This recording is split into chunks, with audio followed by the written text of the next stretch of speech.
What's going on, guys? Welcome back to a brand new video on the channel. Inside of today's video, we're going to be taking a look at the best 10 legendary brawlers in the game right now, going from the very worst all the way up to the very best. So of course, legendary brawlers, they cost a lot. It takes a lot of time and resources to unlock these legendary brawlers, so you want to be making the right decision for you.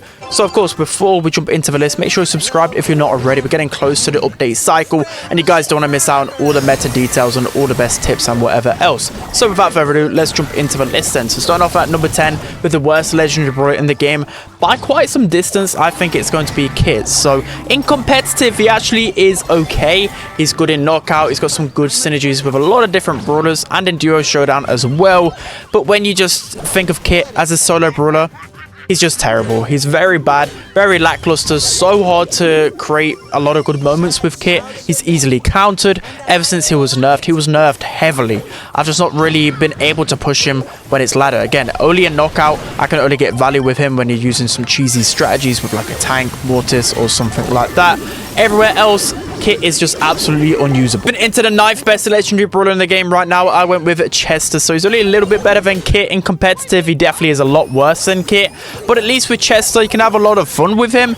He's pretty easy to play, and I think if you're playing him Gem Grab and Brawl, he's somewhat underrated on ladder, but at the same time, he just has a super slow reload speed, and a lot of brawlers are just a lot more consistent. Their supers are probably a lot better. There's a lot of hype charge brawlers in the game. Of course, Chester hasn't got one just yet, so he is pretty far down in the legendary ranking. But if you value fun over a lot of different things, he's going to be a lot more fun to play than like Meg, Amber, and of course, it's a video game, so you want to be having fun. So Chester, high on the fun scale, but terrible in the competitive ranking. So next up, as the 8th best legendary in the game right now, we have Crow, and boy has Crow fallen off. He used to always be a consistent pick, never nerfed. He was literally Supercell's golden child, but now he is absolutely terrible. So within competitive, he was literally used and banned 0 times. Go to show just how weak he is. The nerfs to his slow gadget and just overall his kit is just very lackluster. His hypercharge is just terrible as well. In comparison to brawlers like Jesse, who got that hypercharge rate buff, it's not really helped him out at all in the meta. If anything, it's made him worse, which is kind of crazy. You take a look at all the maps and modes, he's not really viable in any, and a lot of the modifiers where he was pretty underrated in last season were removed, and he's not really great in any of the new modifiers. So in ranked, he's not great. In ladder, he's not great. Competitive, he's not great. He's not a great option. Other than if you want to have fun, you know, Crow is a very iconic brawler. You have a lot of fun playing him, but competitively speaking, he's terrible. The next up is the 7th best legendary brawler in the game right now. I went with Surge, so I think he's kind of secretly creeping up the meta a little. But in terms of legendaries, I think the other ones just outclass him a little bit. But still, Surge is a good brawler in this meta. I believe he's fairly balanced and underrated. So in terms of Surge then, I think on a lot of maps in the rank rotation and just rotation in general, there's a lot of long range maps. So good players won't let you build up your first level, and you're just going to be stuck there. There's nothing worse in Brawl Stars than a level 1 Surge. It's useless, but there's a lot of grassy maps, and if you can make use of that, play against tanks as well, you can build up your levels quite easily. It's a good tank counter, and he has those pop-off moments as well. If you're a good Surge, you're always going to be able to make that play, that game-winning play in Brawl, that turnaround play in Gem Grab, for example. But still, I think there's a lot better legendaries out there. So now moving into the 6th best legendary brawler in the game right now, we have Sandy. So the only thing that limits Sandy in this meta is currently the map pool. I think if he has the right map, he will just completely dominate. He's so insanely good. So normally the key way to counter Sandy is not to feed him super, just like Surge, because once Sandy gets super, he just gains control of the entire map, pushes the opponents back into spawn. So again, the map pool will hurt him in some ways, but then when the map's good, like center stage, for example, double swoosh, he's like the best brawler on that map. Plus, Sandy's pretty easy to play as well, but you definitely need his star power root stands if you're looking to play him and unlock him. But for me, I think there's still better options than Sandy. So now moving into the best 5 legendary brawlers in the game right now, moving on to Meg. So if I was to literally strictly put competitive in here, I think she'll be like number 2 in terms of the best legendaries. But after taking all things into consideration, I think 5 is pretty fair for her. So main reason being is because Meg is very unfun. She's pretty boring to play.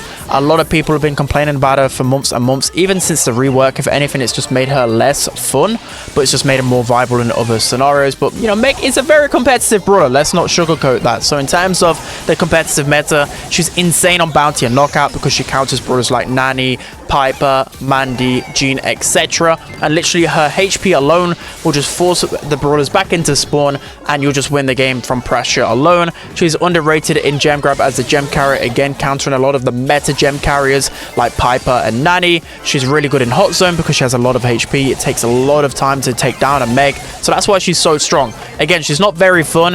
Her kit is very lackluster. A lot of people are looking for reworks, but if you're strictly playing Brawl Stars to try and get competitive, a Meg is one of the best brawlers for that. So now we're moving into the 4th best legendary brawler in the game right now. I went with Amber. So Amber is so incredibly underrated. Whenever I ask for an Amber nerf or just talk about how strong Amber is, lots of people tell me I'm overrating her, but I'm definitely not. She's insanely underrated in meta, easily A tier. So in terms of the reason why Amber's so good is because the second you lock onto anyone, you just absolutely shred through them. Her super damage is actually really underrated, and it's just the kind of cycle with Amber. You press your gadget, you build up your super, you then get your super, throw it onto someone, you set them on fire, and then it already builds up your next super, and you can just keep doing that time and time again.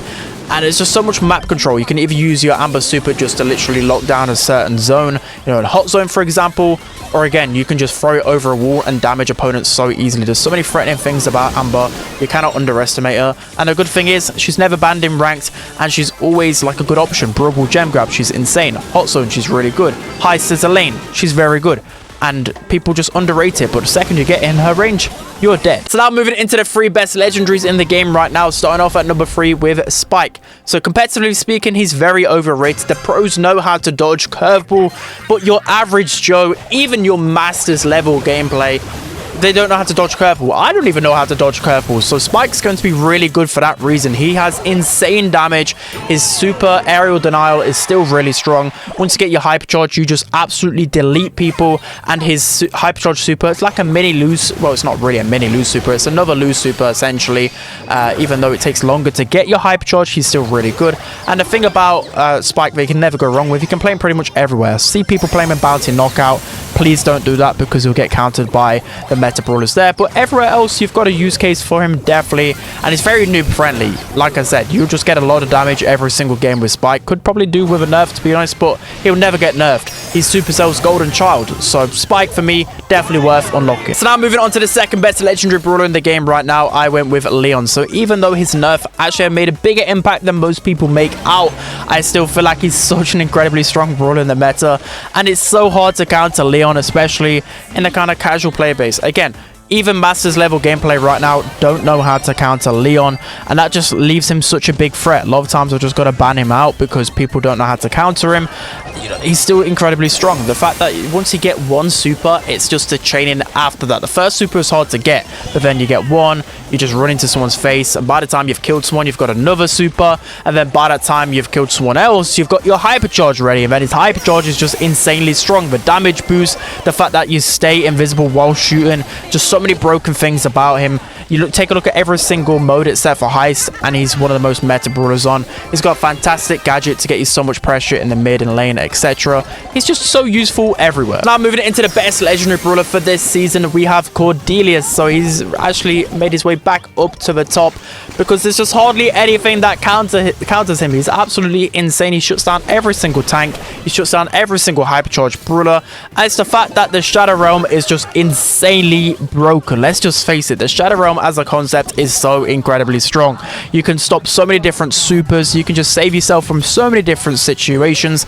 And even though they seem to nerf his Shadow Realm and other things so many times, he's still incredibly strong. He's got a hypercharge as well, which I would say it's definitely good. It's a little bit overrated, but it's still very strong. He's got a hypercharge while some other assassins and whatever else haven't got one. And it's the fact that he's just so hard to counter. There's hardly any solid shutdown brawlers to Cordelius. I can't really think of any. And you take a look at all the maps and scenarios as well. I've even seen him using like Hideout XL, for example. Brawl Gem Grab, insane. The best brawler in heist for defense. Hot Zone, he just gets guaranteed control. And it's the fact that you can manipulate every single scenario in the Shadow Realm. You know, defensively, offensively. He's just going to cause havoc once he gets that first super. It's just such a problem to deal with.